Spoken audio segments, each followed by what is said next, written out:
The era of easy money selling raw AI images on Etsy is officially over. If you have been watching tutorials that tell you to generate 1,000 images of cute dogs, bulk upload them, and wait for the cash to roll in, stop. That advice is outdated, and following it in 2026 is the fastest way to kill your shop before you even start. Customers are smart. They can spot low effort, glitchy AI generations from a mile away, and they scroll right past them. But this does not mean the opportunity is gone. In fact, for a specific kind of seller, the opportunity is bigger than ever. I am talking about the hybrid artist. These are the sellers quietly making $5,000 to $10,000 a month while everyone else complains about saturation. They are not professional designers. They are not spending hours in Photoshop. They just know how to add the 10% of human value that creates 100% of the profit. In this video, I am going to give you their entire playbook. I will show you the exact tools you need, which cost less than a lunch out. We will break down how to fix the common AI mistakes that kill conversion rates. And I will reveal the 3 specific niches where this hybrid approach is printing money right now. This is not a get-rich-quick scheme. It takes work. But if you are ready to stop playing the lottery and start building a real business, this is the method that actually works. Let's get to work. So, why do most beginners fail at this? If you look at the failed shops, they all share one fatal flaw. They treat AI as the artist. They think the software does the work and they just collect the check. But AI is not the artist. AI is a tool, like a camera. You would not buy an expensive camera, take a blurry photo of your floor, and expect it to sell as fine art. Yet that is exactly what people do with prompts. They generate an image, see that it is decent, and upload it immediately. The problem is that raw AI art has a specific look. It often has weird lighting, overly smooth textures, or small glitches like a floating tree branch or a hand with 6 fingers. To a customer, these details scream low quality. When a buyer sees a glitch, they click away. To Etsy's algorithm, that click away is a disaster. It tells the system your shop is irrelevant and it stops showing your items in search. You could have 5,000 listings, but if they are all raw, unpolished AI, you are building a digital graveyard. This is where the hybrid artist changes the game. The hybrid artist understands the 80-20 rule. The AI does 80% of the heavy lifting. It handles the composition, the lighting, and the rendering. These are technical skills that used to take humans 10 years to master. Your job is the final 20%. You are the art director. You take the raw material the AI gives you, and you refine it. You fix the glitches, you adjust the colors, you add the context. This shift in mindset is the difference between a shop that gets ignored and a shop that builds a brand. And here is the confidence boost you need right now. You do not need to be a tech wizard to do this. If you can use Instagram filters or drag and drop text in Canva, you have enough skill to be a hybrid artist. You are not painting from scratch. You are polishing. That extra 15 minutes of effort turns a 10-cent digital file into a $20 print. Now, let's get practical. This strategy does not work for every product. There are 3 specific niches where this hybrid approach is absolutely crushing it right now. The first niche is what I call the specific aesthetic collection. If you search for generic wall art on Etsy, you will be buried. But if you search for dark academia library decor or vintage French nursery prints, the competition drops and the buyer intent shoots up. The opportunity here is consistency. AI is great at making one cool image, but it is terrible at making a series that looks like it belongs together. Customers want a gallery wall. They want 3 or 4 prints that share the exact same color palette and mood. As a hybrid artist, you use AI to generate the subjects, like a series of vintage botanical flowers. Then, you bring them into a photo editor and apply the exact same color grading filter to all of them. You ensure the background paper texture is identical across the set. You are selling the curation and consistency that raw AI cannot produce on its own. The second niche is digital scrapbooking and junk journaling. This is a massive sleeping giant on Etsy. People love buying digital sheets of vintage tickets, dried flowers, and old-fashioned labels that they can print out and cut up for their physical journals. This is perfect for the hybrid method because you are not selling one big masterpiece. You are selling a collage sheet. You use AI to generate the individual elements, like a single antique key or a ripped piece of parchment. Then, you use a tool like Canva to arrange them onto a standard printable sheet. The value you provide is the layout. You are saving the customer the time of finding 20 separate images and resizing them. You are providing a ready-to-print tool. The AI creates the raw assets, but you create the product. The third niche is the most profitable one if you are willing to do the work. It is semi-custom art. This is where you create a beautiful base image with space for personalization. Think of a watercolor-style portrait of a cozy cottage, but with a blank space above the door where a family name goes, or a cute illustration of a dog body where the customer sends you a photo of their dog's head to Photoshop in. You use AI to do the hard part, which is painting the watercolor textures and the scenery. You just do the final 10% of customization. Because it is personalized, you can charge double or triple the price of a standard download.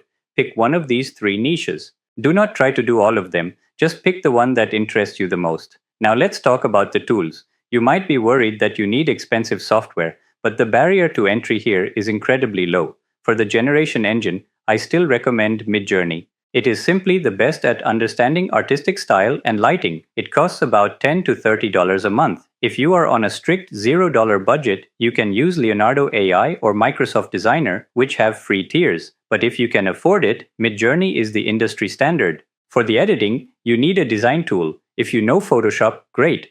If not, Canva is more than enough for 90% of this work. The free version works, but the pro version has a background remover that is incredibly useful. If you need a free Photoshop alternative, go to photopea.com. It runs in your browser and does almost everything Photoshop does for free. Finally, you need an upscaler. This is non-negotiable. AI generators usually spit out images that are around 1000 pixels wide. That looks great on a phone, but if a customer tries to print it as a large poster, it will look blurry. You need to upscale your images to at least 300 dpi or dots per inch for printing. You can use tools like BigJPG, which has a free version, or specialized software like Topaz Gigapixel if you are ready to invest. Okay, you have your niche and you have your tools. Now I am going to walk you through the exact workflow. This is the blueprint. Step 1 is research, but not the way most people do it. Do not start by typing prompts into Midjourney. Start by typing into the Etsy search bar. Look for the autocomplete suggestions. If you type vintage, see what Etsy suggests. Vintage Halloween? Vintage cat? These suggestions appear because real people are typing them in right now. Once you find a keyword, click it and look at the top row of results. Ignore the ads, look at the best sellers. Ask yourself what they are doing right.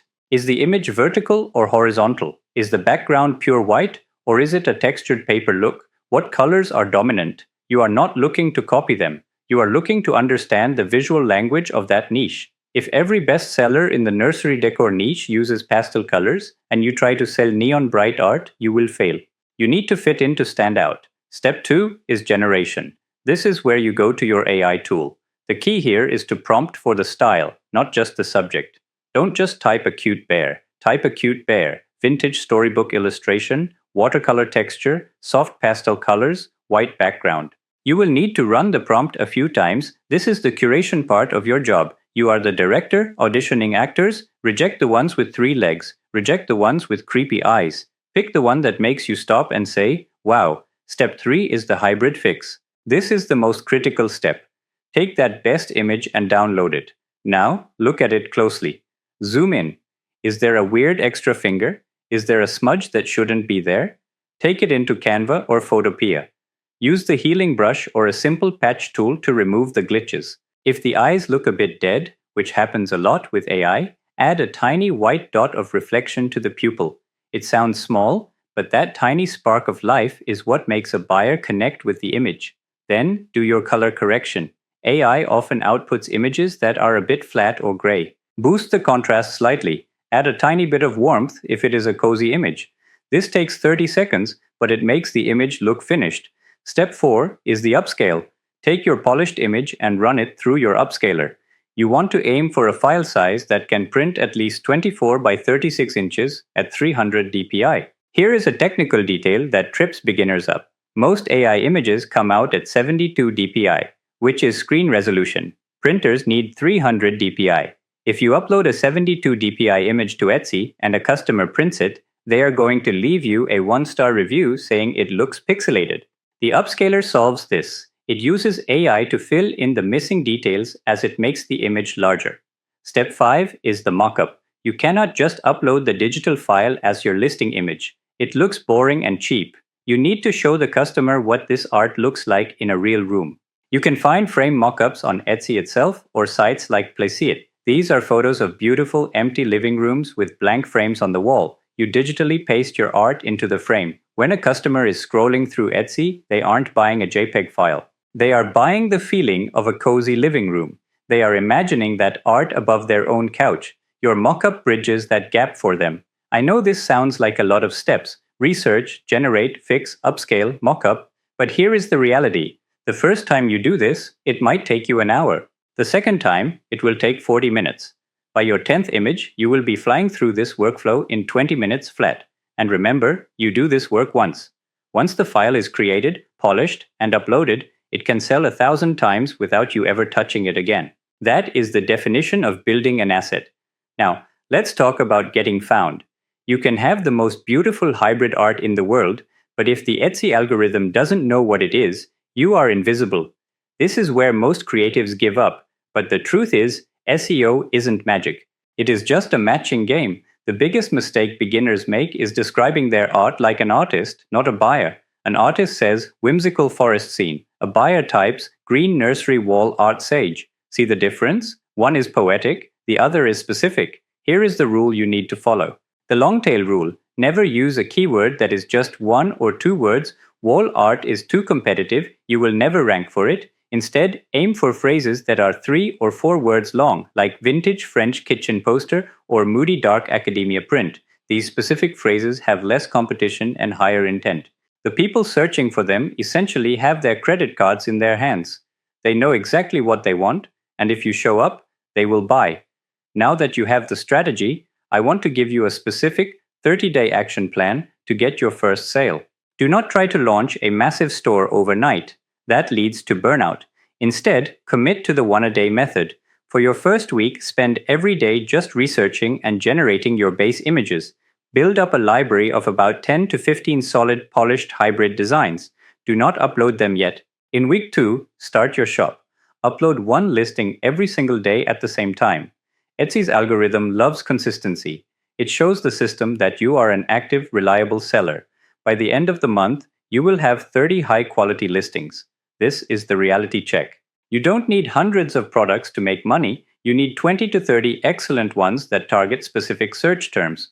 The first sale is always the hardest. It might take 2 weeks, it might take 6. But once that first stranger buys your art, the algorithm wakes up and the momentum starts building. Stick to the plan, trust your quality, and the sales will follow. Remember what I told you at the beginning of this video? The era of lazy push-button passive income on Etsy is over.